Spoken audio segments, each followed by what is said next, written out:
Hello and welcome to Byjus Exam Prep IAS. Let's get started and look into our daily quiz. Before we start with the practice questions for the day, we have an announcement.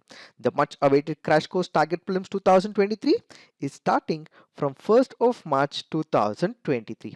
This time it will be far more comprehensive and holistic and includes live strategy sessions on the YouTube channel followed by content revision of 400 plus topics on our Byjus Exam Prep application and live practice sessions on YouTube where we will discuss more than 600 MCQs along with the previous year questions. What is that you have to do? All that you have to do is subscribe to our YouTube channel and download Byjus Exam Prep application. Let's get started and look into the first question. Which of the following committees are related to scheduled tribes? Buria Committee, Rishikesh Panda Committee, Lokur Committee, Zag Committee. The answer to this is 1, 2, 3 and 4. Why have we taken this practice question? Because this article on the Hindu makes a reference to the Lokur Committee.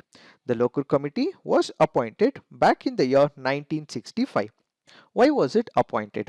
That is to look into various issues and concerns surrounding the scheduled tribe community. So the criteria of the Lokur Committee for recognition of any community under the ST list are indications of primitive traits, distinctive culture, geographical isolation, shyness of contact with the community at large and backwardness. So after this committee was appointed, they came up with a recommendation and the recommendation said if all of these conditions are met, then such a community or a tribe can be included as part of the scheduled tribe. So this was a committee that was brought into picture back in the year 1965. The Rishikesh Panda Committee went on to say that the idea of primitiveness that has been associated with respect to the tribal community is not right. What we assume as primitive may not be primitive from their angle. It is through our modern lenses that we are calling it primitive, but it may not be primitive from their lenses. So the Rishikesh Panda Committee was appointed back in the year 2014 and it went on to say that some of the conditions given by the Lokur Committee may have been absolute. So we have Lokur Committee, yes, it is to do with the scheduled tribes. Then we have Rishikesh Panda Committee, which was appointed in 2014. Yes, this is also to do with the scheduled tribes. Then we have the Buria Committee. This was appointed in the year 2002-2004 and they looked into various issues with respect to the fifth schedule, with respect to the tribal land and forest, so on and so forth. So Buria Committee is also associated with scheduled tribes, and we have Zagsa Committee. This was appointed in 2013 under the chairmanship of Virginus Zagsa, and they went on to study about the tribal communities as well. So remember, all these communities have a reference that they have to look for the welfare of the scheduled tribes. Now let's look into the next practice question. Arrange the following islands from south to north: Baratang Island, Smith Island, Passage Island, North Reef Island. The answer to this is 3142. Why have we taken this practice question? Because this article on the Indian Express makes a reference to the Great Nicobar project, which is why we have taken this practice question. When you look into the practice question, it is asking for the arrangement of the island from the south to the north. So if we have to arrange it, first what we have is the Passage Island. Where is this Passage Island? It is at this point. So first what we have is Passage Island, followed by the Baratang Island. Then what we have is the North Reef Island, and finally what we have is the Smith Island. Since it is asking for south to the north, what we have is this assignment. So remember, when you look at Andaman and Nicobar, you have to know the channels. You also have to know important islands as well.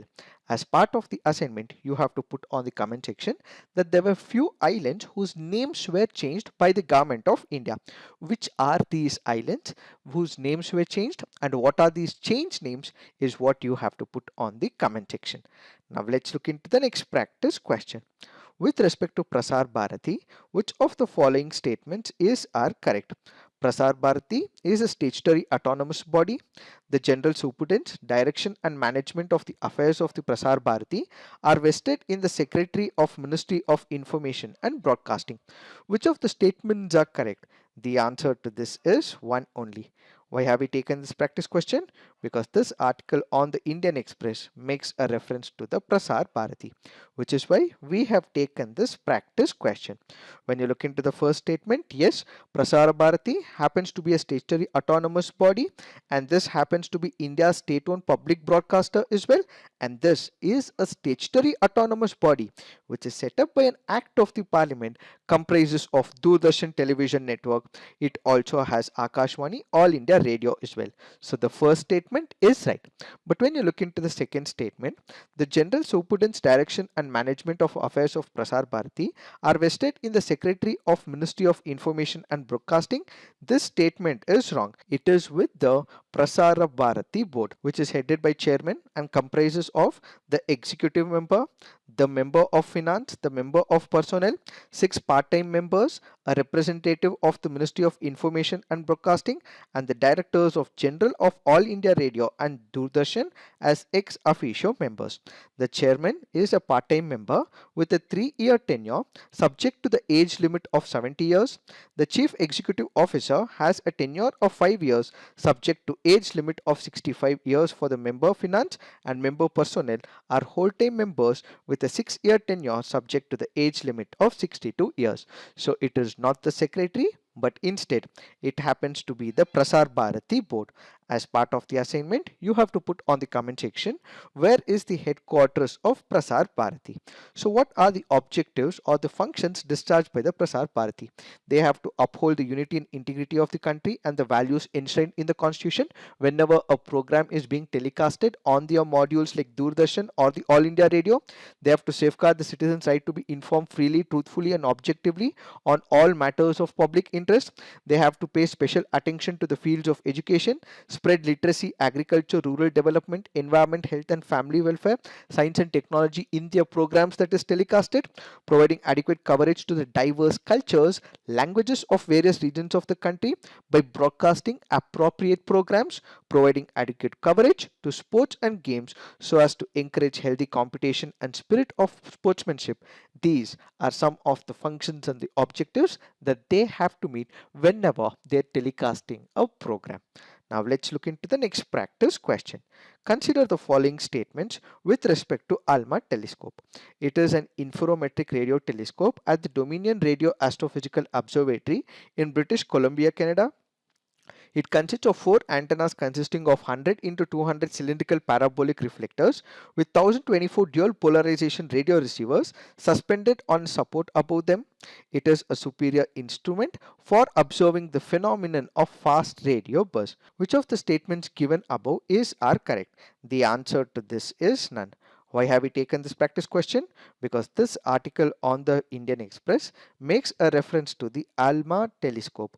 The ALMA stands for Atacama Large Millimeter Submillimeter Array, a giant radio telescope with a 66 high precision antenna located in Atacama Desert of northern Chile. So where is it located? It is at this particular point in Chile. So remember, the ALMA telescope, where is it present? It is present in the country of Chile.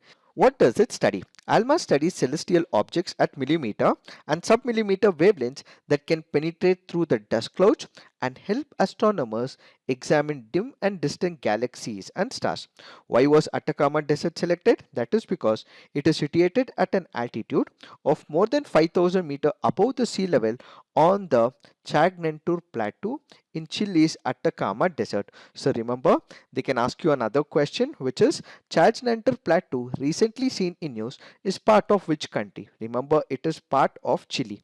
The millimeter and submillimeter waves absorbed by it are very susceptible to atmospheric water vapor absorption on Earth. The Atacama is among the driest places on Earth. Most nights are clear of clouds, free of light distortion, making it a perfect location to examine the universe.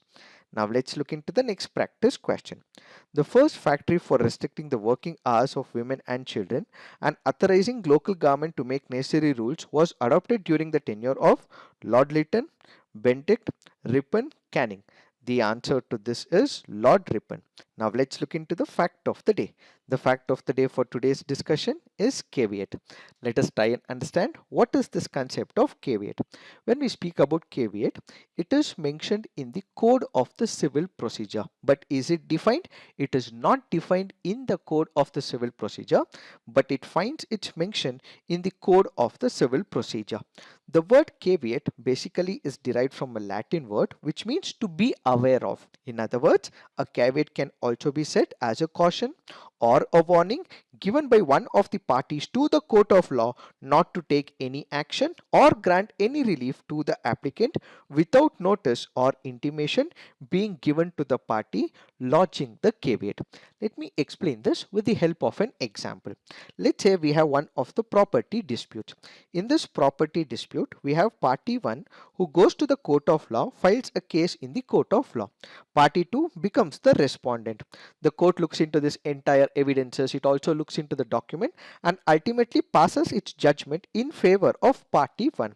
Party 2 is also asked to surrender the property to P1.